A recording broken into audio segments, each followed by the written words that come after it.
Gracias. Bien, pues empezamos nuestra oración en el nombre del Padre, del Hijo y del Espíritu Santo. Amén. Amén. Amado Padre, fuente de toda gracia y de toda virtud, te alabamos y te bendecimos porque ha sido por tu misericordia que nos has podido convocar en esta noche en el que podemos imitar al Señor en su pasión y en nuestro descanso, imitarlo en el sepulcro. Te pedimos que en estas horas que Él vivió de agonía en este viernes, nosotros podamos completar todo aquello que le faltó a la pasión del Señor, nuestras actividades, nuestras fatigas, nuestros dolores, nuestras enfermedades, que todo sea siempre para dar gloria a ti, para que podamos siempre configurarnos más a aquel que ha dado su vida por nosotros. Pedimos, Señor, que nuestra vida se convierta en una auténtica liturgia de la vida, que esto nos permita poder amarte más y seguirte. Esto te lo pedimos en nombre de Cristo nuestro Señor. Amén. En el nombre del Padre, del Hijo y del Espíritu Santo. Amén. Muy bien, pues vamos a darle continuidad al tema uno, que es liturgia fundamental. Hoy vamos a entrar a la parte 2. En la primera parte, nosotros vimos ya en general los fundamentos, el concepto de lo que es la liturgia, que es el ejercicio del sacerdocio de Cristo. Por medio de signos sensibles se significa cada manera, cada sacramento a su manera nuestra vida, ¿no? En cada momento. De esta manera, pues, el Señor ha querido que todos juntos podemos darle culto al Padre en espíritu y en verdad. Este cuerpo místico, cabeza y sus miembros. De tal forma que concluíamos que la liturgia la podemos definir como la celebración del misterio pascual, donde le damos gloria a Dios y Él nos santifica. En relación a esto, vienen varias preguntas. En el documento que yo les mandé, solamente generó 3 preguntas. ¿Qué celebramos? ¿Quiénes celebramos? ¿Y cómo celebramos? Lo que vamos a ver el día de hoy será precisamente pues estos puntos a grandes rasgos, porque habría otra pregunta, ¿dónde celebramos? ¿No? Y realmente el tiempo del curso no nos va a dar, porque ¿dónde celebramos? Pues en los espacios litúrgicos, ¿no? Entonces ahí tendríamos que estudiar un poquito sobre arquitectura litúrgica, tendríamos que estudiar un poquito sobre el templo, su composición, un poquito de historia. Entonces realmente nos vamos a alargar, ¿va? Pero sí vamos a tocar algunos elementos que creo yo que son importantes. Por ejemplo, el ornato del templo. Eso lo vamos a ver en su momento. Sobre todo en los lugares específicos. Ya hemos hablado de algunos elementos, ¿no?, que constituyen precisamente el espacio celebrativo. Entonces, pues, por obvias razones, pues no lo metí en, en el material que les mandé. Bien. Así que hoy vamos a hablar precisamente de qué celebramos realmente, ¿no? Bueno, la celebración litúrgica tiene por objetivo no un acontecimiento humano. Es decir, no nos vamos a quedar en el elemento protestante, en el que ellos dicen, vamos a hacer memoria en el recuerdo del Señor. Eso no es. De hecho, más adelante vamos a hablar de las acciones del Espíritu Santo en torno a la celebración litúrgica, ¿no? Entonces, nosotros no celebramos un acontecimiento humano. Es decir, no nada más hacemos una memoria así de que pues lo que Jesús hizo, lo volvemos a repetir. No. Sino es realmente una historia divino-humana, porque es Cristo mismo. O sea, celebramos a Cristo realmente, ¿no? Celebramos a Cristo en todo su misterio que lo rodea, desde su encarnación hasta su ascensión al cielo. Y básicamente en una esperanza de que Él ha de venir. Y nosotros pues estamos llamados a poder gozar de Él, ¿no? Entonces, por eso es que nosotros celebramos la historia de la salvación aquí. La historia de la salvación que ha sido culminada en Cristo, pero para nosotros constantemente tiene que estar haciendo algo. ¿Por qué? Porque nosotros todos los días pecamos. Nosotros todos los días necesitamos ser salvados. O sea, no nada más es un momentito. O sea, todos los días necesitamos la gracia del Señor para no sucumbir ante la presa del demonio, ante las fauces del demonio. Entonces, por esa razón es que la liturgia celebra una obra de salvación, inaugurada por Cristo, que va teniendo su plenitud en cada uno de nosotros. ¿Cómo lo va a hacer Cristo? Pues es lo maravilloso, ¿no? Su misterio pascual lo hace a través de los sacramentos de la iglesia. Y como lo hemos dicho, ¿no? Para la gloria de Dios y nuestra santificación, en esta dimensión vertical. Y para la santificación de los hombres, pues es precisamente porque debe de darse siempre hacia el otro, ¿no? Si nosotros nos quedamos, eso lo vamos a ver precisamente mañana, ¿no? Si nosotros solamente nos quedamos en la acción celebrativa, pero este no va a tener impacto en el otro, nos estamos quedando pausados en una espiritualidad, ¿no? Nada más. O sea, no que no tenga más espiritualidad, solo que no crece, ¿no? Es como este grano de mostaza, ¿no? Por eso decía Jesús, si tuviéramos la fe como un grano de mostaza, pues este va creciendo, va creciendo, va creciendo hasta que es un arbusto enorme. Pero cuando nosotros solamente nos quedamos en el aspecto cultural, pero este culto no es fuera de la misa, entonces pues esta planta, pues es como cuando lo ponemos en una maceta, ¿no? Podría crecer más si lo pusiera yo en la tierra, pero tengo una maceta, pues nada más va a crecer tantito. Y yo ya voy a pensar que ya, hasta aquí. No, yo ya voy bien, ya la armo aquí, voy a misa y todo, me confieso y todo, ¿no? Pero la gracia del Señor se va a extender más. Es por eso que la redención del Señor no se agota en una sola celebración. O sea, claro que se introduce en el plano ritual y celebrativo, porque es ahí donde en cada acción litúrgica celebramos el misterio pascual. Entonces, la liturgia siempre va a ser actual, se actualiza. Es decir, lo que el Señor hizo, lo que el Señor enseñó, lo que el Señor padeció, se actualiza. ¿Para qué se actualiza? Por nosotros, por ti, por mí.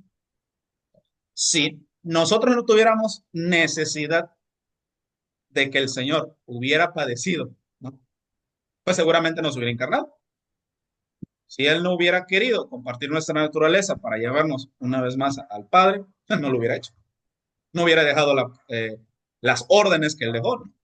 Entonces, obviamente desde aquí que es desde el bautismo que nos vamos a insertar en el misterio de Cristo, para que en cada liturgia que estemos celebrando, pues vayamos cada vez más a participar íntimamente en la vida del Señor. Por esa razón es que todas las celebraciones siempre debe de ser algo nuevo, no puede ser igual. Tal vez yo pueda tener un año litúrgico en el que voy a tener 3 ciclos, a lo mejor todos los años voy a vivir Semana Santa, a lo mejor hasta la fecha ya llevo 37 Semanas Santas vividas, no pueden ser iguales. Si estamos caminando al lado del Señor y persiguiendo precisamente al Señor, todas nuestras celebraciones no pueden ser iguales. Y esto es justamente participar de la vida íntima del Señor. Pues el año litúrgico, como es ese periodo del año, y que mañana lo vamos a ver tantito, ¿no? Y todo el sacramento, pues va a realizar esta actualización de una manera particular. Y aquí es donde se va a desplegar, pues, una riqueza inagotable. Entonces vamos a ver rapidísimo, ¿no? Cómo se va actualizando el misterio del Señor en cada sacramento. Ya sabemos que tenemos 7 sacramentos, así que yo voy a empezar hablando con los primeros, los que van a ser, digamos que los necesarios. Entonces aquí vamos a hablar un poquito sobre tantito, ¿no? Cómo la Eucaristía, el bautismo, la confirmación, pues van a ser esta puerta. Estos sacramentos, nosotros, la Iglesia, ha venido discerniendo que le vamos a llamar sacramento de iniciación cristiana. Es iniciación cristiana porque nos va insertando a la vida del Señor. Aunque en catecismo nos van a enseñar, ¿no? Es que van a ser los sacramentos por el que se inicia un cristiano, pues hay verdad ahí. Pero ojo con esto, significa que estos sacramentos, aunque yo ya los haya recibido una vez en mi vida, es algo que constantemente debe de mantenerme iniciándome en el misterio del Señor. ¿Por qué? Porque el Señor Jesús, así nos dice el libro del Apocalipsis, ¿no? Creo que el capítulo 12. Ay, no me acuerdo muy bien. Jesús hace nueva todas las cosas. Así, cuando está sentado en el trono, hace nueva todas las cosas. Así que, aunque estos sacramentos les hayamos llamado en su momento, y les seguimos llamando, claro, ¿no? Que son sacramentos de iniciación cristiana, son sacramentos que deben constantemente de recordarme quién soy realmente. ¿Quién soy? ¿Soy hijo de Dios? Soy un soldado del Señor. Soy amigo del Señor. Entonces aquí nosotros pues vamos dándonos cuenta cómo el Espíritu Santo pues va a empezar a hacer su obra, ¿no? En el bautismo nos vamos a dar cuenta cómo el Espíritu Santo hace su obra en el misterio del Señor. Recibe, ¿no? Que esta agua reciba por el Espíritu Santo la gracia de tu unigénito. Esto quizás vamos a hablar un poquito más adelante sobre el tema de los sacramentales. Lo vamos a ver ahí. Entonces, cómo el Espíritu Santo, que se encuentra en el origen de los sacramentos, pues ya empiezan a ser una realidad. Tiene una actividad misionera para la iglesia. O sea, el Señor Jesús dejó ese mandato muy clarísimo, ¿no? Vayan y anuncien la buena nueva. Para eso van a necesitar una gracia y esta gracia especial es la del Espíritu Santo. Pues él es quien transformará precisamente los dones, lo sensible, lo material, lo hace sensible, tiene un signo, entonces es ahí donde actúa el Señor. Eso es importante, porque así es como vamos entendiendo precisamente la liturgia, ¿no? Ya lo hemos hablado. El Señor toma la naturaleza que Él ha creado y por la acción del Espíritu Santo transforma esa realidad. Hace que pueda tener una eficacia para que Dios pueda actuar. Y ahí pues que en el bautismo tenemos este elemento que es el agua. El agua que unida a las palabras, pues ahí se nos impregna esa gracia. En la confirmación recibe por esta señal el don del Espíritu Santo. Y en la Eucaristía, pues nos vamos a dar cuenta cómo también el Espíritu Santo va a actuar aquí y lo va a actualizar. Porque aquí estamos hablando precisamente cómo Dios actualiza su misterio. Y ya dijimos, el bautismo por el agua, en el nombre del Padre, del Hijo y del Espíritu Santo. Ahí está, transforma una simple criatura en hijo de Dios. Recibe por esta señal el don del Espíritu Santo, o sea, la plenitud del Espíritu Santo. A mí siempre me gusta explicarle esto a los niños porque luego preguntan, ¿no? Bueno, pues si en el bautismo recibimos el Espíritu Santo, ¿no?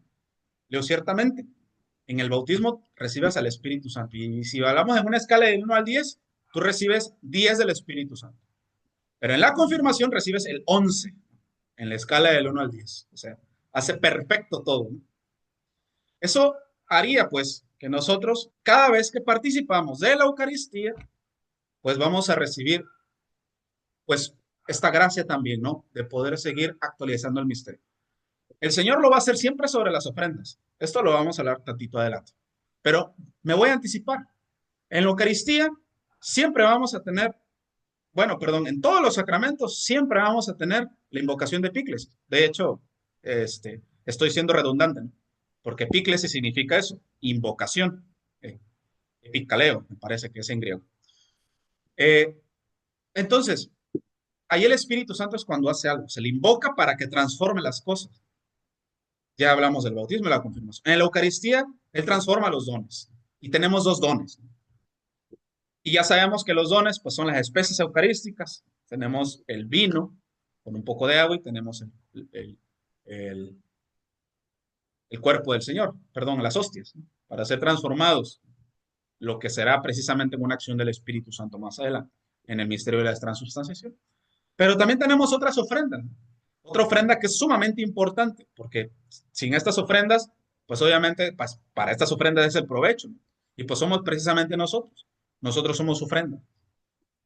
Entonces el Señor necesita santificarnos a nosotros y lo va a hacer precisamente a partir del Espíritu Santo y por eso, para que podamos ser una ofrenda agradable al Padre, pues el Espíritu Santo tiene que santificarnos.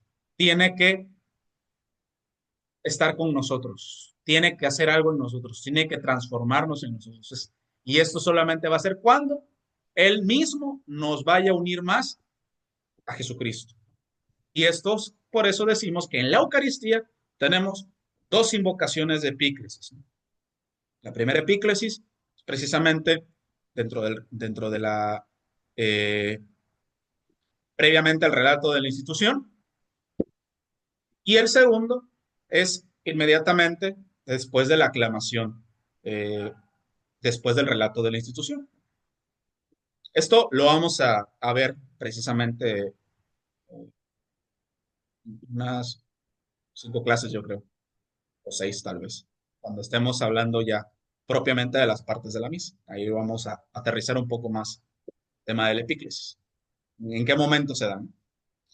Bien, ahora, pues podemos tener ahora otro bloque, ¿no? Donde el Espíritu Santo también actualiza en una forma, pues el misterio pascual de Cristo. Y estamos hablando en los sacramentos de sanación que le vamos a llamar reconciliación y unción de enfermos.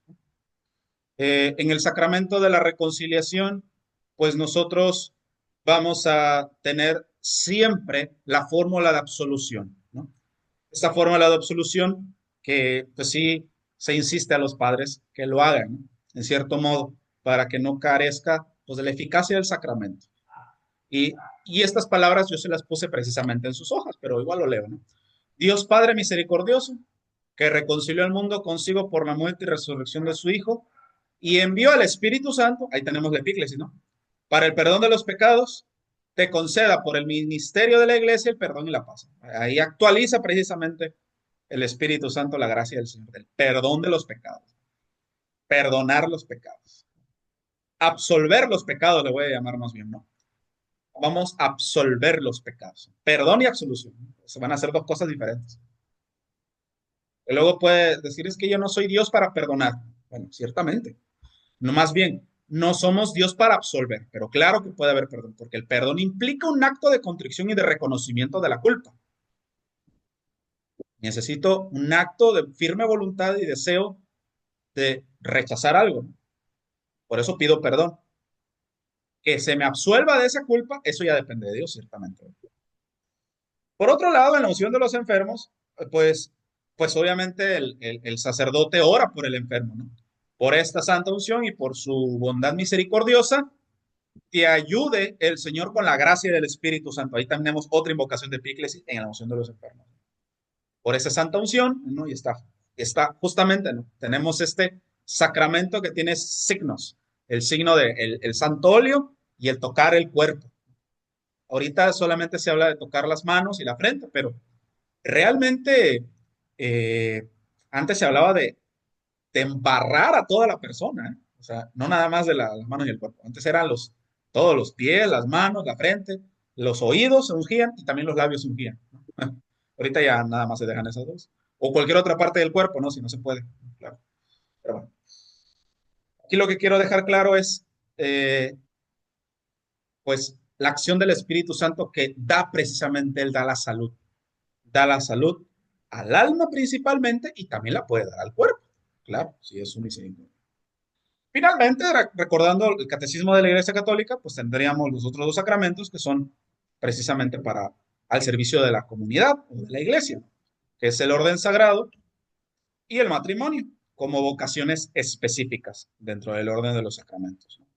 Aquí vamos a darnos cuenta que el orden sagrado, pues también tiene, pues, la invocación de epíclesis cuando el obispo le impone las manos a los ordenados, ¿no? Aquí vamos a darnos cuenta cómo hay sacramentos que impregnan carácter y justamente para impregnar carácter tienen esta particularidad, ¿no? En el sacramento del bautismo, pues vemos cómo todo el rito va siempre en esta línea de imposición de manos. Nos damos cuenta eh, cómo en el bautismo, en esta unción, eh, se toca, ¿no? La frente o el pecho en la preunción. Entonces nos vemos en la confirmación cómo también extiende las manos el obispo, luego toca con el santo óleo. En la ordenación diaconal, él nuevamente impone las manos y será precisamente a veces en un gesto ya más propio para el orden sacerdotal que le impone las manos a cada persona. Y nos damos cuenta cómo esto se prolonga porque los padres que están ahí, pues ellos también le imponen las manos sobre la cabeza de cada uno de los ordenados. Entonces nos damos cuenta que aquí, pues, el obispo impone las manos sobre los ordenados y luego pronuncia la invocación al Espíritu Santo. Por otra parte, en el matrimonio, eh, a veces no es como que tan fácil poder detectar la epíclesis, ¿no? Porque en la epíclesis de este sacramento, pues los esposos reciben el Espíritu Santo en comunión del amor. Y aquí esto se va a confeccionar más cuando son precisamente, eh, cuando los esposos se dan sus mutuos consentimientos, ¿no? Se expresan el amor, ¿no? Te acepto a ti por el Espíritu Santo, hay otras líneas ahí, ¿no? Entonces, ahí nos damos cuenta también cómo la alianza que está haciendo Dios en el matrimonio está también dada por el Espíritu Santo.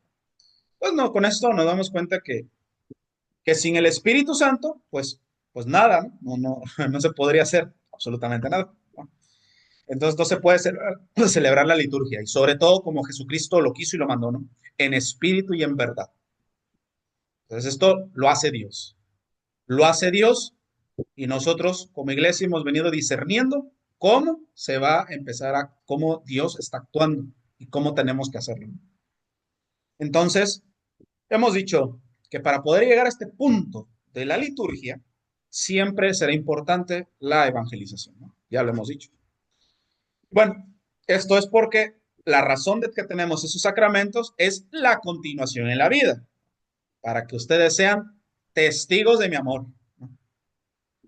Con esto, pues nos damos cuenta que nosotros, por esa razón, con gran verdad, diría Pablo a los Corintios, ¿no? Nosotros somos templo del Espíritu Santo, pues por toda la gracia que se ha manifestado el Señor en cada uno de nosotros, en los sacramentos que nos van acompañando pues, a lo largo de nuestra vida. Entonces, eh, tenemos que ver que para poder realizar una obra tan grande, pues Cristo siempre va a estar presente.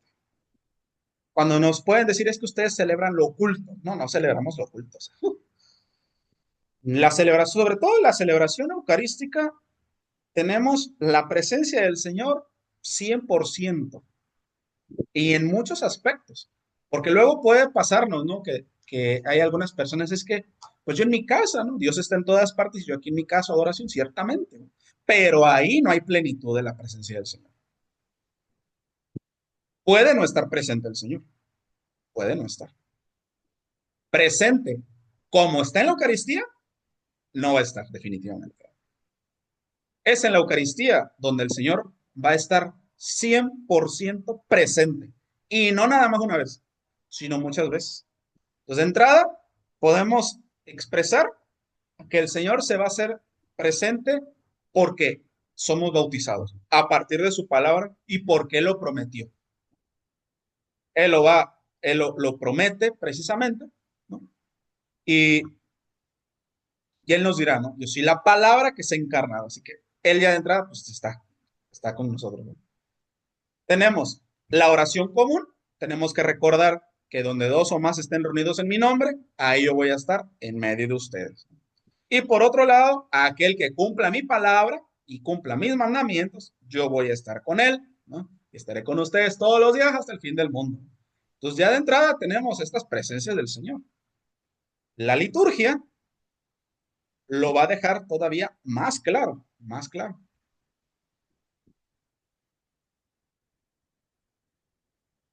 Pero bueno, antes, ¿tienen alguna pregunta? ¿Comentario? Perdón. No, va bien todo. Está muy claro. Bien, bien. Entonces,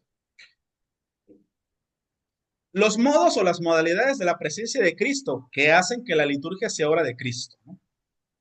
Es decir, aquí ya vendría dentro del que estamos celebrando, ¿no? Pues nos damos cuenta que el Señor se hace presente principalmente en el sacrificio de la misa. El altar ya es signo de la presencia de Cristo. Por eso el altar reviste una dignidad mayor en todo el espacio celebrativo. Ya lo he dicho antes en otras clases.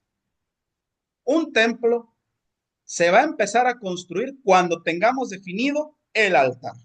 Si nosotros no tenemos definidos dónde va a estar el altar, yo no puedo andar construyendo lo loco. No es una simple casa. Es un espacio donde Dios se hace presente y se revela, ¿no? Entonces el altar, por eso es que el altar tiene una bendición constitutiva. Lo vamos a ver más adelante, pero les anticipo, ¿no? Dentro de las diversas modalidades de bendición que tenemos, la bendición constitutiva es algo que cuando realiza su efecto no se puede utilizar para cualquier otra cosa, porque es para ese efecto. Ya está revestido de una gracia especial por el Espíritu Santo. Por esa razón es que el sacramental del altar se va a bendecir con algo que le vamos a llamar bendición y dedicación de los altares. Y lo hace el obispo. Y de hecho, también el Espíritu Santo ahí hace algo, ¿no? Su obra, y hay una unción con el Santo Crisma. Si han estado presentes ustedes en las dedicaciones, se van a recordar todos estos signos, ¿no? Entonces, por esa razón es que la instrucción general del misal romano nos dirá que cuando pasemos frente al altar, en el sacrificio de la misa, hagamos una reverencia con inclinación profunda, ¿eh? No nos dice que hagamos inclinación de cabeza, sino con inclinación profunda, precisamente. Entonces, ya de entrada es el signo de Cristo presente. Por eso es que el sacerdote, bueno, los ministros ordenados, para pronto, van a besar el altar como un signo del amor. Besan el altar. Pues, de aquí, pues obviamente podemos desprender también otra presencia del Señor, ¿no? Que será en la persona del ministro ordenado, en dos modalidades, ¿no? In persona Christi capitis, o sea, en la persona de Cristo, cabeza, ¿no? Y in persona Christi servilis, o sea, en la persona de Cristo, diácono, ¿no? Fíjese, o servidor. ¿Por qué? Porque diácono viene del griego que significa servidor, precisamente. Entonces ahí nos vamos dando cuenta que también el diácono, cuando celebra, a veces, en esos momentos, puede ser aquel que está animando la liturgia como una cabeza. No es la cabeza, es como una cabeza. Por eso él tiene ciertas potestades que hace dentro de la celebración. Entonces ya de entrada, esto ya lo sabemos, ¿no? Solamente estoy como que recordando un poquito eh, el tema perdón, del orden, lo que vimos en el catecismo, sobre todo. Entonces, ya hemos hablado pues, del altar en el sacrificio de la misa, ¿no? Que se va a firmar precisamente en la persona del sacerdote. Y el sacerdote, la persona de Cristo, porque ha sido sellado, ¿no? Y ha impregnado carácter el sacramento, y pues él está configurado a Cristo sacerdote, ¿no? En persona Christi. Nos diría un documento que se le llama Presbyterorum Ordinis, que habla precisamente sobre el orden de los presbíteros, ¿no? Entonces, en la iglesia no hay otro ministro que Cristo. Ahí Cristo está realmente presente. Pues quien está presidiendo la celebración es verdaderamente Cristo. Si hay algo que he venido discerniendo a lo largo de mis años como ministro acólito y como conocedor y estudioso, amante, le voy a llamar yo, de la liturgia, es que cuando estamos sirviendo en una celebración eucarística, el sacerdote evidentemente va a disponer o va a tomar algunas decisiones que quizás no vayan a estar en orden con el espíritu de la liturgia, quizás, ¿no? Pero en ese momento yo no tengo por qué estar cuestionándole. Ahí es cuando tenemos un celo, le vamos a llamar de obediencia, en el cual pues es Cristo. Cuando se termine la celebración, quizás yo pudiera abordar al sacerdote y poder comentarle algunas situaciones que pude haber observado, ¿no? Claro, desde la caridad. Pero en ese momento tengo que ir descubriendo cómo el Espíritu también ahí puede estar obrando algo. A lo mejor sí fue el Señor, pero yo no lo voy a saber. Entonces, por eso es en esta línea de prudencia saber cómo precisamente. Pero bueno, por ello el sacerdote también tiene que tener formación litúrgica, ¿no? Para que no ande inventando cosas. Bueno, el presbítero, pues evidentemente se le compete el servicio de la palabra, ¿no? Y pues todo, el servicio de la Eucaristía, y pues estamos hablando del arte de la presidencia, que va unido al arte de la celebración. Bien, entonces, ¿qué otra presencia tenemos? Pues bueno, seguramente ustedes ya me van a estar adivinando, ¿ah? Son las especies eucarísticas, evidentemente, ¿no? Porque precisamente ahí Cristo se hace presente, ¿no? Totalmente. Por, primeramente, el Espíritu Santo santifica las ofrendas cuando el sacerdote invoca a través de la epíclesis y el Espíritu Santo santifica las ofrendas y pues ya no pueden ser otra cosa más que eso. Y luego en el relato de la institución donde se genera el misterio de la transubstanciación. Ahí con mayor razón, pues estamos hablando de el vino con un poco de agua convertida en la sangre del Señor y, y las hostias, ¿no? El pan ácimo convertido en el cuerpo, ¿no? Y porque el Señor lo prometió y lo hace, ¿no? Sobre todo. Es algo que lo fue descubriendo las comunidades cristianas y algo muy interesante es que las elevaciones, por ejemplo, que tenemos dentro del relato de la institución, se puso posterior. O sea, no es que siempre tuviéramos las elevaciones, lo que pasa es que los cristianos, los primeros cristianos que sí entendían muy bien esta contemplación del Señor, que ahí el Señor verdaderamente se estaba transformando, que el Señor estaba haciéndose presente, los cristianos pidieron poder ver al Señor, ¿no? Entonces de aquí fue que surgió la elevación, ¿no?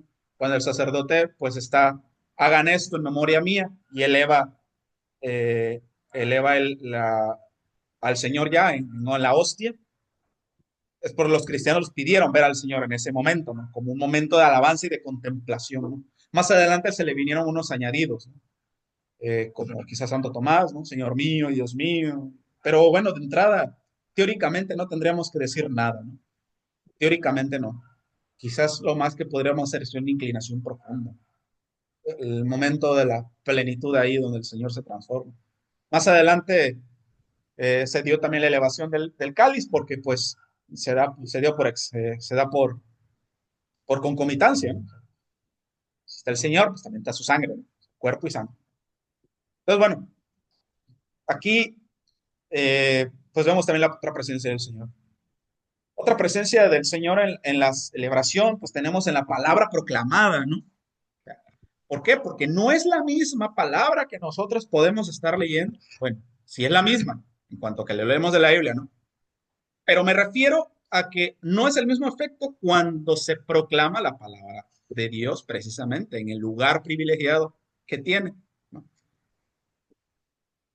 La liturgia es el lugar privilegiado precisamente de la palabra de Dios. Por eso tiene su propio altar, la palabra de Dios, ¿no? Que es el ambón. El ambón es su altar. Entonces, por eso, cuando la escritura se proclama en las celebraciones litúrgicas, pues es uno de los modos de la presencia del Señor. Así nos diría la Sacrosanto Concilio, ¿no? Cuando se lee en la iglesia la Sagrada Escritura, es Él quien habla.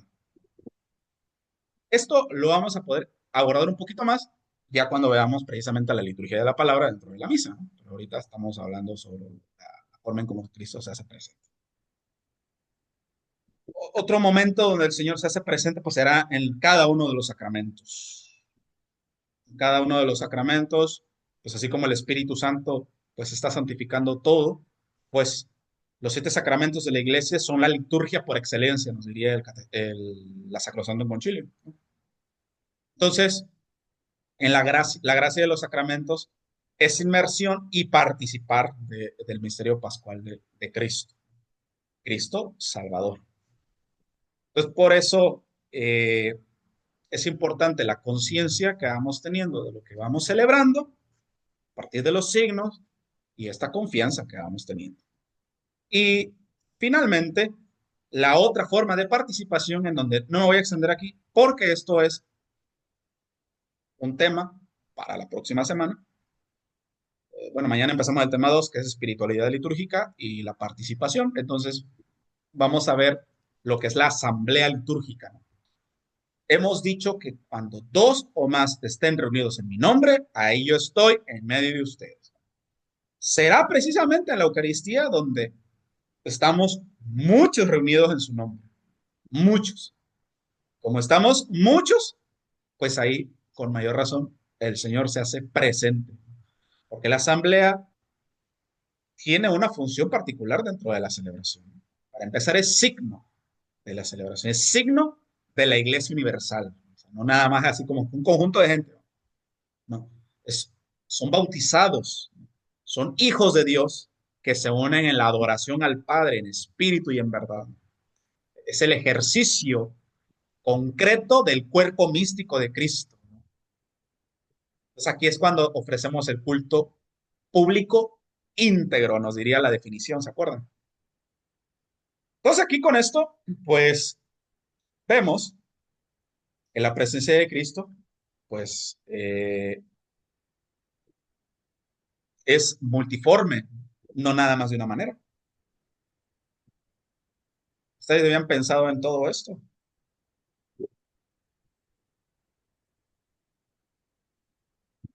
Quizás, quizás, menos, quizás no tan clara, pero sí, ¿no? Sí, más o menos. Que Entonces, algunos de estos puntos se ven en el catecismo, se le exactamente, explica a porque es los niños, importante. sí, sí, que Dios está en donde dos o tres se reúnen y que se hace presente en la comunidad. Sí, más o menos a ellos se les da en una forma más ligera, más sencilla, Ujú. pero sí, ahí lo he visto.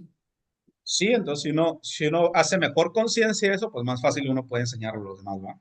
Sí, claro, sí, Entonces, ahora, la forma externa puede ayudar o no a celebrar. ¿Qué me estoy refiriendo con esto? Porque la parte externa, ya hablamos que es toda una metodología, ¿no? Podemos tener a un cura que se, que abuse mucho de la liturgia, podemos tener estilos celebrativos distintos y puede ayudar o no.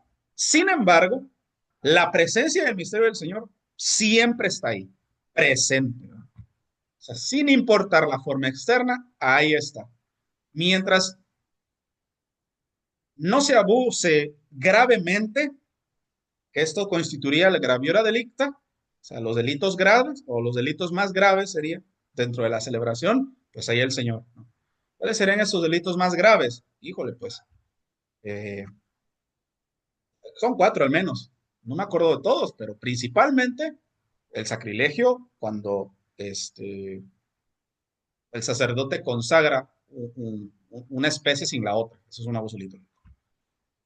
Cambiar la fórmula descrita por la iglesia para el relato de la institución, ¿no? Porque no habría transubstanciación.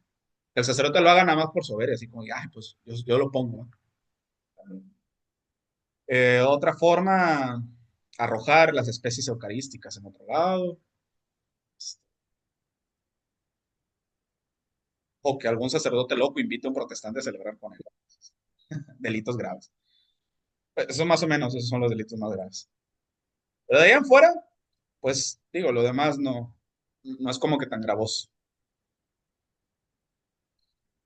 Bien, ahora bien, para poder entender todo eso de cómo el Espíritu Santo hace las cosas, tenemos que hablar un poco de las acciones del Espíritu Santo.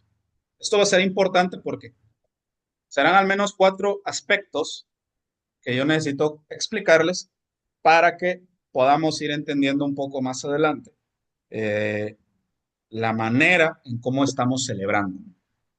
Yo esto en el curso de celebradores pues se lo expliqué, pero pues aquí se los pongo a los que no. Pues, primeramente, tenemos que hablar de la anamnesis. La anamnesis implica memoria, recuerdo. Ese es en cuanto a su definición, es recordar algo. Ciertamente, en una celebración también recordamos las maravillas de Dios, pero ¿qué lo hace especial al Espíritu Santo? Que Él no solamente hace que nosotros recordemos, sino que Él hace ese pasado, lo haga presente, ¿no? Es el pasado traído al presente. Eso provoca que lo que Jesús hizo con sus discípulos, lo que Jesús hizo clavado en la cruz, lo trae a nuestro presente y se vuelve una vez más a entregar por nosotros. Por eso es que le vamos a llamar sacrificio incruento, porque no hay derramamiento de sangre, pero sí es un sacrificio a través de Cristo. Eso es lo que hace el Espíritu Santo. Tenemos Anamnesis, entonces, para cada uno de los sacramentos. La palabra de Dios nos va a remitir un recuerdo que lo va a hacer presente a partir de un gesto. Inclusive a veces hasta en los sacramentales lo haría, que una bendición de Dios. Así como tú, Señor, bendijiste a los niños y les dijiste, dejen que los niños se acerquen a mí. Te pedimos, Señor, que bendigas a estos niños, hijos tuyos, ¿no? Vemos cómo hay un elemento anamnético que lo trae al presente, así como el Señor los acogió y hoy presente da la bendición, ¿no? Entonces, como para entender un poquito el tema de la anamnesis. En la liturgia, pues obviamente lo va a estar haciendo siempre en cuanto a lo que el Señor sigue haciendo con nosotros. Entonces, por eso es que va a tener tres aspectos. Primero, ¿para qué tenemos esta memoria? Primero, porque la razón por la cual tenemos que seguir alimentándonos de la Eucaristía hoy por hoy es que todavía estamos en riesgo. Todavía el Señor no llega definitivamente. Todavía nos mantenemos como las vírgenes, en espera. Entonces, por esa razón, el recuerdo de las maravillas de Dios actualizadas en el hoy asegura una plena fidelidad de Dios a su promesa. Por eso es que la iglesia en su momento puso, ¿no? Como uno de los mandamientos, ¿no? Que faltar a misa es un pecado mortal, porque es privarte precisamente del amor gratuito de Dios, de la fidelidad a Dios. Y es justamente bajo este sentido. Tenemos un sentido profético porque es un anuncio. De hecho, dentro del relato de la institución, dentro de la plegaria eucarística, vamos a encontrarnos pues este aspecto, ¿no? A ver si puedo encontrarlo aquí. Vamos a ver si lo encuentro de pura casualidad. En el ordinario. Mm,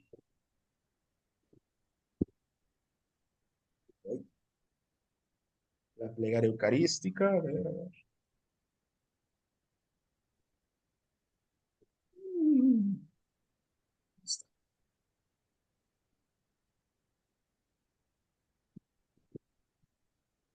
Ajá, aquí está. Sería la segunda fórmula, precisamente después del relato de la institución. Ya ven que siempre el sacerdote dice, ese es el sacramento de nuestra fe y nosotros, no sé, y decimos, ¿no? Pero hay otra fórmula, la fórmula 2, el sacerdote dice, aclamemos el misterio de la fe, ¿no? Y ahí es cuando nosotros decimos, cada vez que comemos de este pan y bebemos de este cáliz, anunciamos tu muerte, Señor, hasta que vengas. Fíjense, ahí tiene el sentido profético, ¿no? Justamente. Y posteriormente, pues ya vendría la anamnesis, ¿no? Así pues, Padre, ahora al celebrar el memorial de la muerte y resurrección de tu Hijo, te ofrecemos este cáliz, el pan de vida, perdón, te ofrecemos el pan de vida y el cáliz de la salvación. Y te damos gracias porque nos haces digno de servirte en tu presencia. Ahí tenemos eso. Entonces ahí tenemos precisamente la acción de gracias. ¿Se dan cuenta? ¿No? Te damos gracias porque nos haces digno de servirte en tu presencia. Al recordar la parucía, pues, segunda venida del Señor, ¿no? Se genera la acción de gracia, ¿no? Pues estos elementos lo vamos a tener en una pequeña expresión también dentro de la celebración, donde va a estar más marcada, que es inmediatamente después del relato de la institución. Tenemos tres fórmulas. La tercera fórmula sería proclamemos el misterio de la fe. Sálvanos, Salvador del mundo, que nos has liberado por tu cruz y resurrección. No es común, no es común que las hagamos, primero porque pues, no es tan común, pues la gente no sabe ni qué responder, ¿no? Y la otra, pues el sacerdote pues también a veces no es tan común que no lo utilicen, se lo olvida. Pero tenemos nuestras fórmulas para realzar este elemento, esta acción del Espíritu Santo.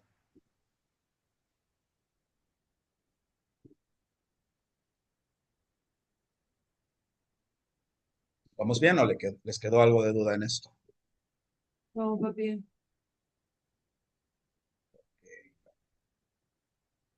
Otra acción, precisamente, ya la conocemos, ya hablamos de ello, que es la epíclesis, precisamente, ¿no? Que es invocación, que es el Espíritu Santo eh, quien hace, pues la obra, ¿no? En la celebración litúrgica, ¿no? lo que hace básicamente. La presencia y la acción del Espíritu Santo se requiere para la vida de los miembros. Entonces, en la Eucaristía se le invoca para que los dones queden consagrados y para que la comunión ayude a la salvación de los que participan de ella. Por eso es que necesitamos que el Espíritu Santo también pues, nos consagre, ¿no? Tenemos esta segunda epíclesis. Digo, ¿cuál es esta segunda invocación de epíclesis? Nada más pongan atención a la palabra, ¿no? Eh, Estaba buscándola. Te pedimos humildemente que el Espíritu Santo congregue en la unidad de cuantos participamos del cuerpo y la sangre de Cristo. Tenemos la segunda invocación de epíclesis. No va acompañada de un gesto de invocación de manos, porque el sacerdote, cuando después de que ya nos levantamos y todo, el sacerdote extiende las manos. Así pues, Padre, ahora al hacer la anamnesis, te pedimos humildemente que el Espíritu sin bajar las manos. Entonces, ahí nos damos cuenta cómo el Espíritu Santo nos va santificando para que cuando comulgamos, justamente en la comunión, ¿no? Pues realmente se aprenda de la vida futura y salvación nuestra. Justo. Por eso es que la epíclesis va a estar asociada con la imposición de las manos. Toda auténtica acción litúrgica es epíclesis del Espíritu. Ya lo vimos. Todos los sacramentos siempre tienen una invocación de epíclesis. Y aquí pues que este gesto de imposición de las manos, pues yo creo que aquí queda más que confirmadísimo que pues, un laico no lo puede hacer, ¿no? Esto los digo porque pues, luego salen uno que otro ahí despistado. Ujú. Sí, sí, sí. Ahora, finalmente, las otras dos que guardan relación, que es el tema de la paráclesis y la prólesis. ¿Paráclesis qué es? La paráclesis viene en un término de abogar, ¿no? Defender. El Espíritu Santo hace algo, ¿no? Aboga. El Espíritu Santo, que es paráclito, es asistencia, ayuda, ¿no? O sea que por la acción del Espíritu Santo, que hace presente a Cristo en todo su misterio, por la anamnesis que la actualiza, ¿no? Lo hace aquí y ahora, ¿no? Para ayuda y asistencia nuestra. Y lo va a hacer también para que nosotros podamos llegar al reino de Dios en la segunda venida, que es la prólesis precisamente, ¿no? Que es anticipación. Entonces, es decir, que algunos santos, inclusive padres de la iglesia, dirían, ¿no? Cuando nosotros, creo que también el catecismo lo menciona a propósito, por lo mismo, padres de la iglesia, ¿no? Cuando nosotros celebramos la Eucaristía, estamos tocando un pedazo del cielo, de la gracia y de la gloria del Señor. Un pedacito de lo que nos espera eternamente. Es vivir un pedacito del cielo aquí en la tierra. Y esto es obviamente por estas acciones que hace el Espíritu Santo. Entonces, para poder entender que no hay celebración más trinitaria que los sacramentos, precisamente. Y decir, pues, que nuestros sacramentos son fantasía, yo creo que es porque definitivamente desconocemos muchísimo de nuestra fe. Ujú.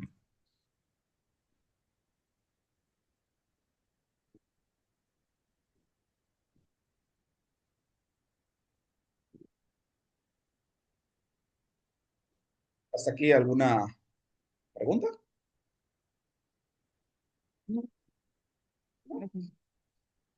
Pues bueno, esto ya lo he comentado, pero aquí es dejárselos por escrito, ¿no? Cómo el Espíritu Santo actualiza el misterio a través de los sacramentos. Y ustedes también lo van a encontrar en sus hojitas, de hecho. Dos, cuatro, seis, me falta uno.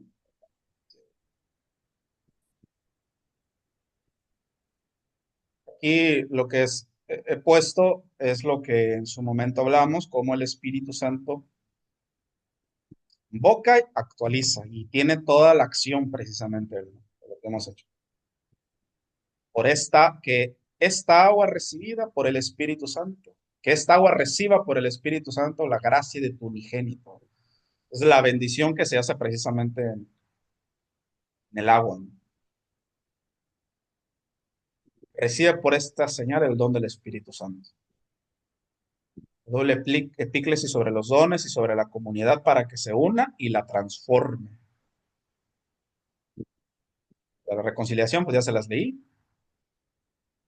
Por el Espíritu Santo, te dé el perdón de los pecados y te conceda la paz.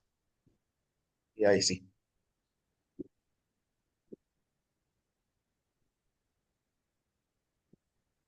Estas siglas que ven ustedes aquí, nada más es para recordarles que es el Catecismo de la Iglesia Católica, en latín, SEC, 1519.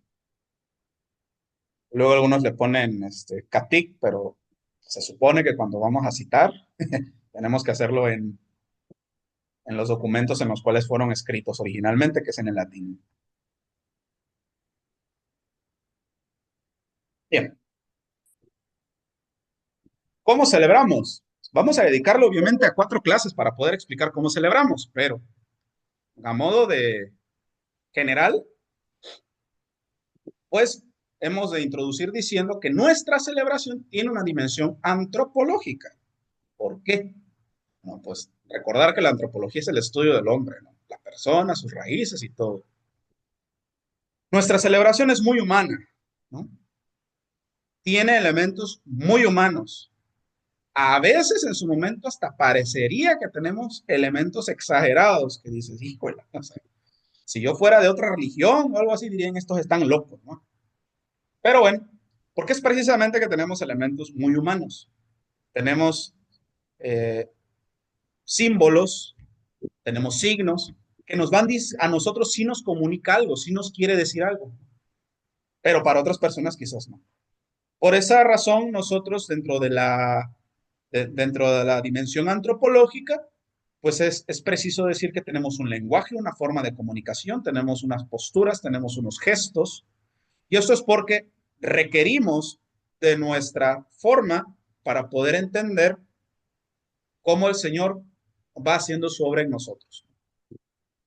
Las manos juntas, el hincarnos, el hablar, ¿no? Ver esa luz, ver este arreglo, ver estas pinturas, ver esos cuadros, nos va obviamente a querer decir algo para que nuestros sentidos puedan entrar precisamente en el misterio de Dios, ¿no?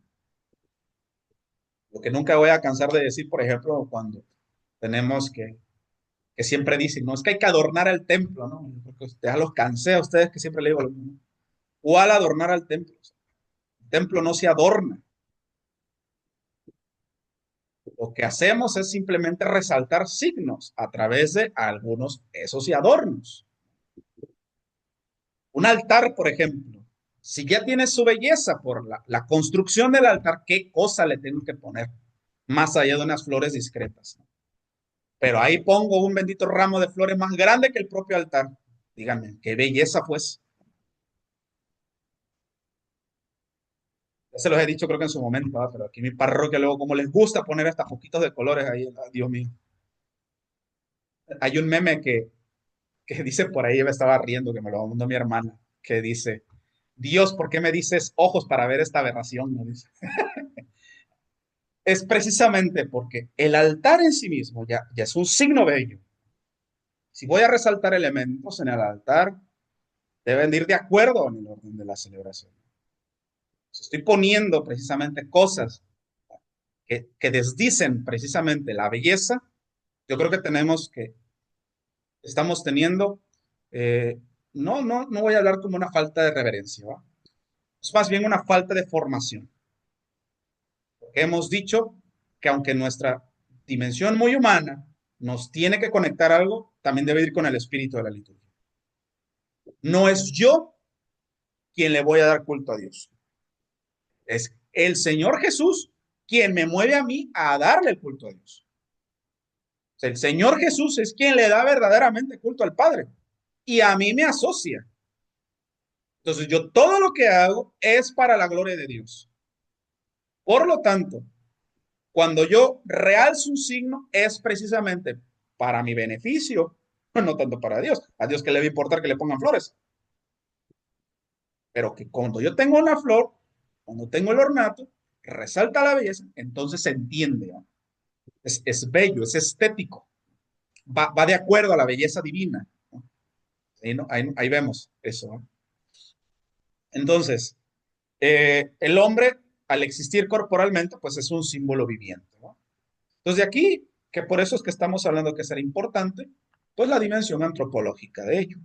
Y aquí, pues, cada una de las raíces y las creencias que en su momento puede tener la comunidad, propiamente por la cultura. Y pues no voy a hablar de ello, porque pues creo que no somos pueblos originarios aquí, ¿no? Si estuviéramos en una comunidad de pueblos originarios o pueblos indígenas, pues quizás podríamos tratar de interpretar la cosmovisión de ellos desde este punto y cómo se incultura la liturgia ahí. Otro aspecto es la estructura celebrativa. La estructura celebrativa, ya he hablado un poco sobre el orden de la celebración, lo he dicho sobre el rito en sí mismo, ¿no? Nosotros tenemos un rito romano y este rito romano nos dirá que tenemos cuatro partes esencialmente de la celebración. Tenemos unos ritos que van a introducir a la celebración, es decir, que van a mover nuestro corazón para poder alimentarnos del misterio del Señor, y tendremos dos banquetes, la palabra y el cuerpo del Señor, en la acción de gracias, que ambas son importantes, una no está por encima de la otra y ninguna de las dos puede prescindir, ¿no?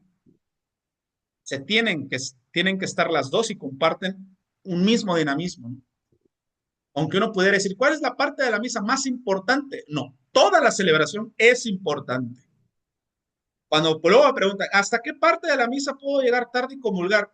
Hasta que el sacerdote no salga, todavía puedes llegar. Una vez que el sacerdote ya está en la sede, ya, olvídalo. La celebración en su conjunto juega un papel importante porque es la forma en cómo la iglesia celebra a su Señor. Entonces, toda la celebración hay una invitación que responde a la acogida y es la primera parte. Hace comunidad. En la celebración tiene una parte fundamental donde Jesucristo, que es palabra viva, se hace presente, nos da el alimento para que nosotros podamos acercarnos más dignamente a su cuerpo, que es comida, ¿no? Que sería precisamente la liturgia de la Eucaristía. Y que nos va precisamente a animar para que nosotros podamos ser testigos,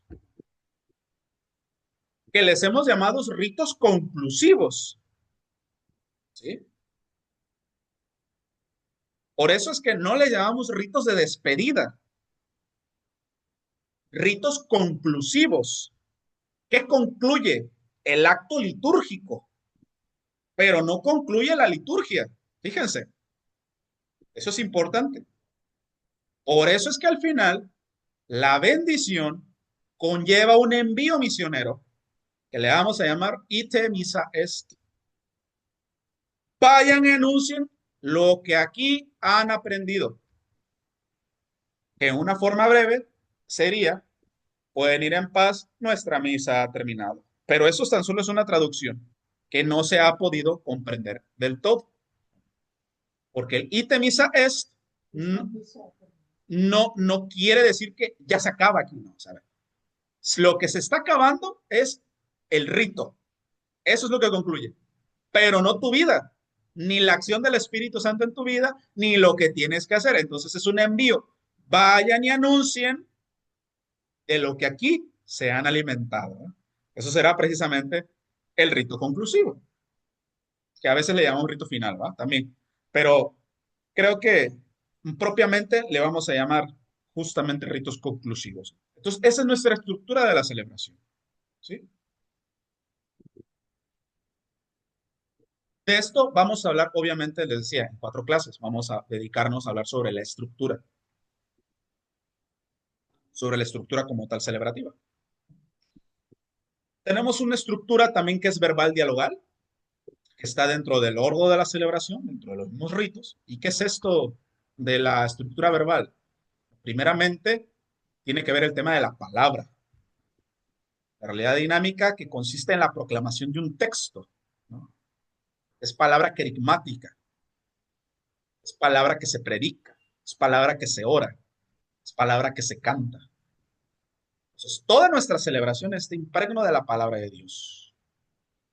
Por ejemplo, cuando hablamos del canto litúrgico, tenemos que hablar de cantos que están inspirados en la palabra de Dios. Estos serían los cantos que tenemos que poner en nuestras celebraciones. Pero no, no sabemos eso y nos importa más el show a veces, pues ahí vamos poniendo cualquier otra bendita música. Doy gracias a Dios que ya no ponemos músicas protestantes, pero antes sí ponían, ¿no? Luego hay algunos cantos que son religiosos, que quizás no desdicen nuestra fe, pero esos cantos no deberían de ser utilizados dentro de la celebración. Fíjense. Aunque bueno, hay un cierto margen todavía de poder decir, pues podemos admitirlas, pero francamente, si hay algo que he venido aprendiendo a partir de los encuentros pues, con los peritos en liturgia en música sagrada, siempre van a insistir en eso. Y pues sería también una estructura dialogal, ¿no? O sea, porque no es monótono, no es como que ahora el sacerdote siempre está hablando, bla, bla, bla, bla, bla, ¿no? Sino que yo observo y hablo. ¿Cómo hablo?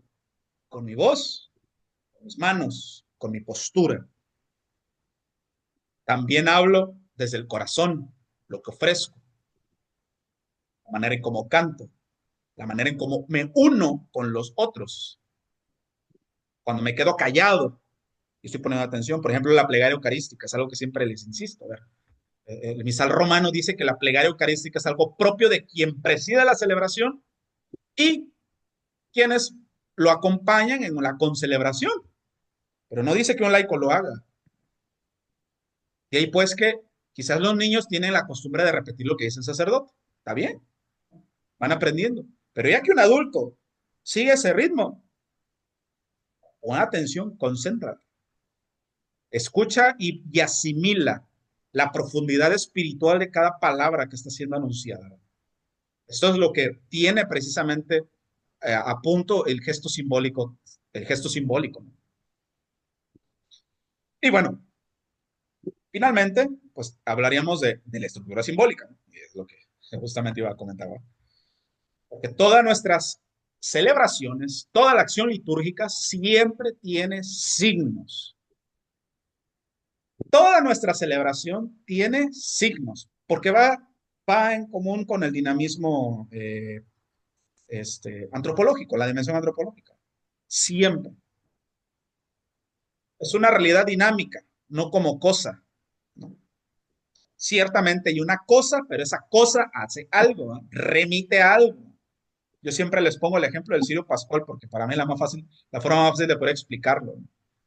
Tú tienes una simple velota, pero esa simple velota se convierte en algo a partir de algo que ya sucedió, que fue la bendición. Y como eso es algo constitutivo, pues el cirio pascual ya me implica algo, me implica consagración, me implica misterio pascual, me implica compromiso cristiano, me, me, me expone mi relación con Dios, la manera en cómo debo gastar mi vida, etcétera. Entonces, el cirio pascual, pues para mí es la forma más clara de poder indicar que así está revestida toda nuestra celebración, desde la eternidad, ¿no? Desde que es Cristo, principio y fin, ¿no? El año en el que estamos, etcétera. Tan es así, por ejemplo, cuando necesito tener una bendición de un cirio que voy a utilizar para mi oración, prenderlo directamente del cirio, ¿eh? O sea, no requeriría una bendición específica por parte del ministro ordenado. Bueno, si él lo hace, pues claro que es válido también, ¿no? Ya con que él te indique, ¿va? Préndelo del cirio pascual. Fíjese cómo implica una acción simbólica. Porque al final del camino la vela por sí sola no va a hacer nada, igual que los sacramentales. Un sacramental por sí solo no hace nada. Por muy bonita que haya sido la oración del cura o del diácono. Si no hay verdaderamente participación en relación al sacramental, no va a ser eficaz. Así de simple. Entonces, esto quería aterrizar precisamente en el cómo celebramos. Pues hasta aquí hemos concluido ya, gracias a Dios, liturgia fundamental. ¿Tienen alguna pregunta? Háganmela Yo saber. sí. ¿Me Adelante, Lidia. escuchas? Sí, te oigo. Mira, comentaste que en la estructura celebrativa como que había cuatro aspectos. No capté los dos primeros y los otros dos puse es que había dos banquetes, uno de palabra y otro con el cuerpo de Cristo, ¿no? Ok, Donde Cristo se hacía presente, pero los otros dos, no recuerdo qué ok, comentaste te de los... doy la síntesis entonces. La estructura celebrativa está compuesta por cuatro partes. Los ritos iniciales, la liturgia de la palabra, la liturgia eucarística y los ritos conclusivos.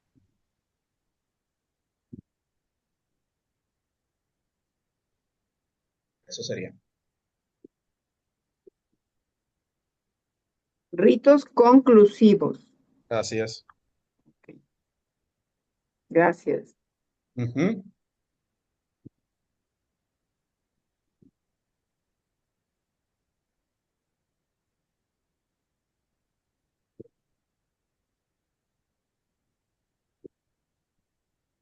¿Otra cosa? No, por mí No. no. Ok, bien. A ver, aquí tengo algo en el chat, creo. Eh, ok, porque el cirio pascual se apaga después del Pentecostés y ya no se vuelve a encender. No, sí se vuelve a encender, pero en celebraciones concretas. El cirio pascual se prende en toda la Pascua porque es el signo del Cristo resucitado. Bajo este principio, seguramente dirían, bueno, pero es que siempre celebramos a Cristo resucitado, ¿no? Ciertamente, es verdad eso. Pero es aquí en cuanto en relación al signo, porque en sí, la forma más concreta como signo de tener a Cristo resucitado es la cruz. La cruz es signo de la victoria de Cristo sobre el pecado y sobre la muerte. Es su victoria, no solamente porque Él murió, sino porque resucitó. ¿No? Entonces, por esa razón, hoy por hoy, en esas nuevas disposiciones litúrgicas, se apaga el cirio y se pide que su lugar sea trasladado a la pila bautismal. Porque se ha de encender siempre que vayamos a tener pues un acontecimiento que vaya a implicar precisamente ahora el signo de Cristo resucitado con mayor presencia, que sería precisamente en el bautismo y en la confirmación, e inclusive en la celebración de las exequias, como lo comenté precisamente en el curso pasado, ¿no? Ya quizás si tenemos tiempo de aquí, pues podemos hablar un poquito de exequias, pero no creo, ¿no? Ah. Entonces, por eso es que ya lo apagamos, ¿no? Algunos padres, pues como que dicen, no, pues es que yo lo tengo que tener prendido todo el tiempo. Bueno, pues ya. No podemos decirte que no, ¿va? Eh, recuerdo que hubo un escrito de eso, pero ya tiene tiempísimo que no lo veo, como para tener un fundamento, eh, porque ciertamente no está como derecho litúrgico, no está contenido en el derecho litúrgico, me parece. O bueno, creo que sí está contenido, pero no viene como una norma en estricto sentido. Es como una norma amplia, nada más. Nada más dice que el cual permanece encendido durante la Pascua, ¿no? Es un sentido así. Que lo podríamos interpretar como una norma en estricto sentido, ¿no? Pero es bajo este principio. No, la vela que simboliza a Cristo resucitado. Es decir, realza la Pascua. De hecho, fíjense, eso es muy interesante, ya que lo comentó, ya que lo preguntaron. Ya no es como que recomendable entonces poner un bulto del Cristo resucitado. Fíjense. Porque para poder expresar precisamente a Jesucristo resucitado es el cirio pascual, justamente por eso. Ah, ya. O sea, no hay necesidad de un bulto ya del Jesús resucitado, porque para eso está el cirio pascual. Quitar al cirio pascual, ya no estamos en Pascua, simplemente. Es para poder indicar también el tiempo litúrgico en el que estamos.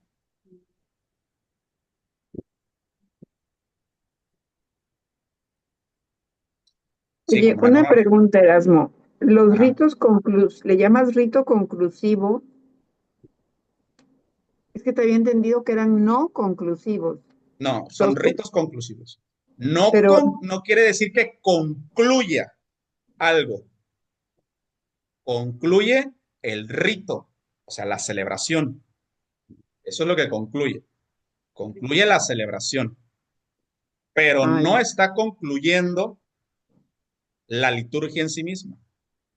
Sí, que La es cuando liturgia, dices que el padre dice vayan y vivan esto, ¿no? Al pueden ir final de en la paz, misa. nuestra misa ha terminado. Sí. Glorifiquen al Señor con sus Eso, con vidas. sus vidas. Ajá. Exacto. Es un envío, decías, eso es un Es un envío. envío. Exacto. Ujú. Entonces concluye el rito, pero lo vivido, no. No concluye. Lo De hecho, es vivido un es mandato que vayan. sigas dando testimonio. Ajá. Ya, ya, ya. Ok. Ujú. Gracias. Sí, sí, sí. Claro.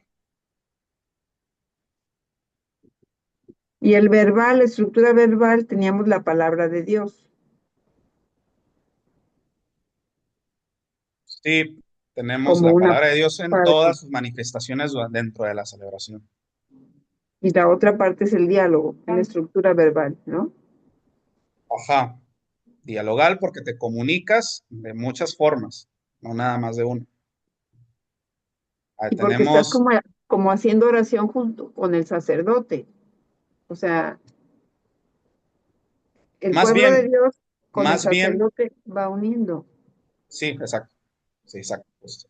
Tú te unes a la oración que hace el sacerdote, más bien. Ah, Justo. Y en la estructura verbal entendí que también era importante los cantos, Sí, porque están inspiradas en la palabra de Dios. Deben de estar inspirados en la palabra de Dios. sí, que sean Tiene que católicos, tener no protestantes, cantos, ajá, exacto. sí, eso Tiene que entendí. estudiar muy bien en esa parte, ¿verdad? El tema de los salmos también es otro. Hoy justamente Ah, estaba hablando de eso, de los salmos, ¿no? Cómo se requiere realmente un grupo de salmistas en una parroquia, ¿verdad? En el cual las personas sean salmistas, ¿verdad? No, no es que se desdiga a las otras personas, pero es que realmente sí se requiere, ¿verdad? O sea, hay personas que sí tienen voz, ¿no? Que sí tienen un mejor oído, ¿no? Que podremos decir, pues a mí me gusta cantar. Pues sí, oído me gusta musical. cantar en mi casa y mientras me baño, ¿va? Pero ya el hecho de que mi canto promueva la respuesta de la asamblea a la palabra que acabo de escuchar en la primera lectura, yo creo que ahí sí me la pensaría. Bueno, quién sabe, a lo mejor y sí, me la discuto, ¿va? Pero esto es una manera de poder decir, o sea, no todas las personas, porque no todos han tenido un entrenamiento quizás de voz y eso, pues podrían cantar. Eso también es un carisma, ciertamente. Entonces, sí es requerido la presencia de un grupo de salmistas y que puedan estar impregnadas en la espiritualidad litúrgica del canto. Porque no va a faltar una que quiera sentirse que ya, ¿no? Canto muy bonito. Mm. Porque El hay canto, una el formación canto específica. siempre ha estado presente Mande. Es decir, dentro de la liturgia o dentro de la Eucaristía. El canto no, siempre ha estado presente si te refieres de sus orígenes, no. desde sus orígenes. Ajá. No porque obviamente si se ponían a cantar los iban a encontrar y los iban a matar más rápido. Mm, pues sí. Mm. O sea, que el canto siempre haya estado presente en las celebraciones de culto, te puedo decir que sí. O sea, los judíos siempre celebran con cantos. Nosotros, desde las primeras comunidades cristianas, estoy seguro que quisieron hacer cantos. Estoy seguro. Pero no iban a poder hacerlo porque seguramente tenía que ser todo discreto y sobrio. Eh, Sí Tendrían como habían como que catacumbas. recitaciones sálmicas, eso era lo único que cantaban más. ¿Cuándo empezó a darse el tema del canto? cuando empezamos a descubrir, de hecho, bueno, algunos instrumentos y otros que empezaron a tener un sentido más armonioso, como el órgano. Y sobre todo cuando, bueno, ya la iglesia ya no era perseguida y todo Los, eso. con los, ¿cómo se llaman? Los conventos, ¿no? Los monjes benedictinos, o ellos Sí, ellos también cantaban tenían, muy bonito. de ahí empezó a darse los cantos. Ujú. Pero yo me estoy refiriendo ya un poco más al canto, a, a modernizar un poco más el tema del canto, ¿no? Como vamos teniendo las rúbricas hoy por hoy, ¿no? El Espíritu Santo, ¿cómo se llaman? Los aleluyas. Ellos también metieron mucha música, ¿no? A mí no Que me siempre, gusta, pero digo, es que aleluya, no sé. parece ya una salsa. Si vas a algunas misas, Ah, no sé parece cuáles son baile. esas. ¿A dónde andas tú metida, Lilia, por Dios? Te fuiste a meter a un lugar que no era, no era católico. No, en la iglesia de... No, porque no se trata de ventanear, no voy a No se decir trata de dónde, decir pero el pecador. sí, sí, no, no, pero sí tienen un grupo que dices, Bien, no, los de la no, renovación carismática, pues eso ya es muy común. Lo bien sí, que les pero es gusta muy bailar. salsero esa, o sea, he ido a renovaciones, por ejemplo, en Santa Rita con Sí, el claro. padre Miguel, y eran muy Ujú. bonitas. Claro, claro. Sí, alegres y todo, pero ya hay unas que de veras meten salsa y dices como que no. Pero En bueno, la pues comunidad parroquial de donde viven mis papás, ahí se daba mucho la cumbia. ¿a Entonces poco? era muy curioso, sí. Y yo siempre así como que no me gustaba ir precisamente ahí a la parroquia ahí, porque pues no me gustan ese tipo de cantos, no me gusta la cumbia, ¿no? Entonces menos el cantar ahí, ¿no? Se sentía que estaba haciendo algo raro. Claro, pero ahí Entonces, entra, fíjate, ahorita me quedé pensando, ahí entra lo que tú dijiste de la cultura, porque me acordé del Papa Francisco que fue a África sí, pero es y hubo una diferente, celebración muy bonita. pero es diferente, porque a eso le estamos llamando inculturación litúrgica. ¿Qué es eso? Que la liturgia bautiza la cultura. Es decir, hay elementos que tiene muy presente la cultura porque forma parte de una cosmovisión de Dios. Y lo que vamos haciendo es poder descubrir a Dios en medio de esas costumbres que tienen. Pero hay algunas que van contrarias y tienen que purificarse. Por esa razón, aunque nosotros tenemos una liturgia romana, la iglesia de Zaire en África también tiene una relación dentro del rito romano, pero ellos tienen su propio misal romano. Tienen la misma estructura celebrativa, lo mismo que acabo de decir, tiene la misma estructura celebrativa, pero el orden de la celebración es diferente. Para empezar, toda la celebración es bailada, toda, pero no es un baile cualquiera, son ritmos específicos, porque cada ritmo, cada golpeteo, cada tono implica una forma de invocar a Dios en cada uno de los momentos. Entonces, obviamente por eso es que fueron 60 años de poder analizar bueno, no 60, no, fueron como 30 y tantos, creo yo, ¿no? Para poder tener reformado un libro litúrgico para la iglesia de Zaire, precisamente, ¿no? Entonces, pero esto no sucede aquí, vaya, o sea, no sucede aquí. Para poder decir que yo voy a poner un canto que obedece a la tradición, para empezar, no está impregnado de la posmodernidad. Es algo que va a estar muy marcado de toda una comunidad y con esto da culto a Dios. La cumbia no da culto a Dios, por Dios. O sea, la cumbia no da culto a Dios, ¿no? Entonces ya desde ahí estamos diciendo algo, ¿ah? Para empezar, la cumbia parte de algo pagano, ¿no? Pagano y no necesariamente, no necesariamente, eso iba a decir justo, ¿no? No necesariamente pagano a que van descubriendo a Dios, no, o sea, parte más bien al demonio, no sé. O sea, entonces, Sí, es un ritmo como que ahí está en el órgano, pues le ponen pic y ya nada más le sí, ponen la musiquita y hago la letra de alguna canción que les guste y ya, ¿no? sí. Es un camino fácil. Así es, así es. Mira, aquí Josué dice, tenemos un coro que estamos investigando a ver qué. Cierto, cierto, cierto. A ver, aquí tenemos una pregunta. Dice, ¿cuál es la cualidad de una vela prendida de otra que se prendió del cirio? No comprendo la Por pregunta. ejemplo, la del bautismo, ¿no? No, no. A ver, Pedro, mejor explícate mejor. No comprendo la pregunta. Cualidad de una vela prendida. Estamos prendiendo. Ah, o Mm, las que le pones, por ejemplo, a Guízar y Valencia, tú llegas y le pones una velita, No, pero aquí ¿no? estamos hablando, él está preguntando respecto a cuando yo prendo una vela del cirio pascual.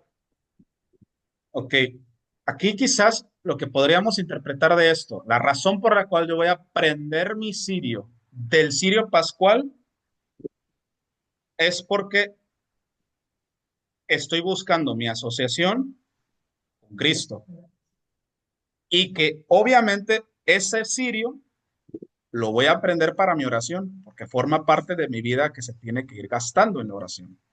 Sí, porque Que es yo un soy cirio cristiano. santificado, ¿no? Y, por ejemplo, Le para el vamos, bautismo, le vamos a llamar, le podríamos llamar presantificado, ¿no? Más bien. Porque santificado no, porque no hay una acción del Espíritu Santo, pero sí seguramente hay algo que el Señor hace por nosotros, por nuestra oración. ¿No?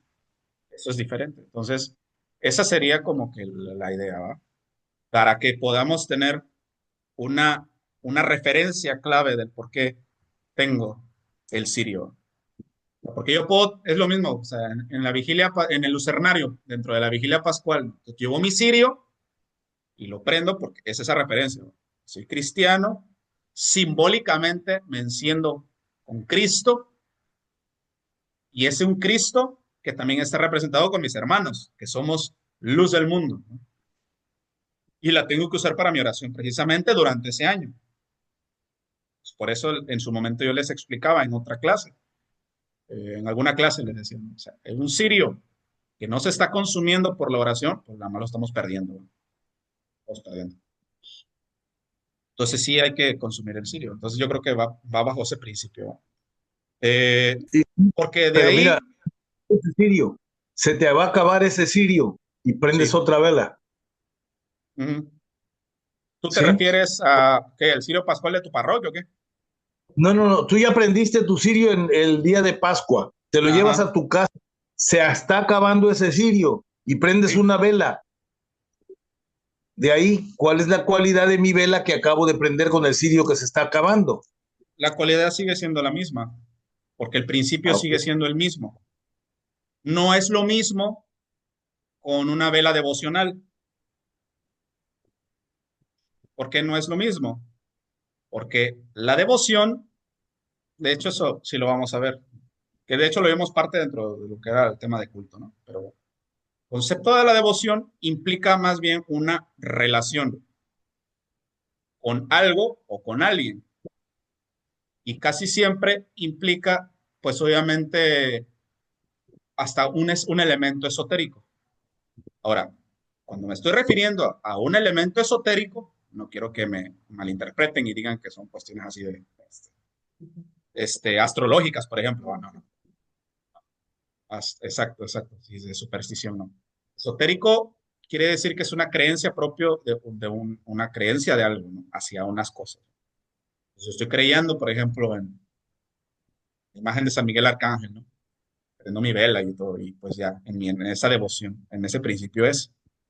Pero el cirio pascual, en mi relación con Dios, con la Virgen, como que es diferente, ¿verdad? O sea, qué me dirían, por ejemplo, qué podría decirles yo en su momento?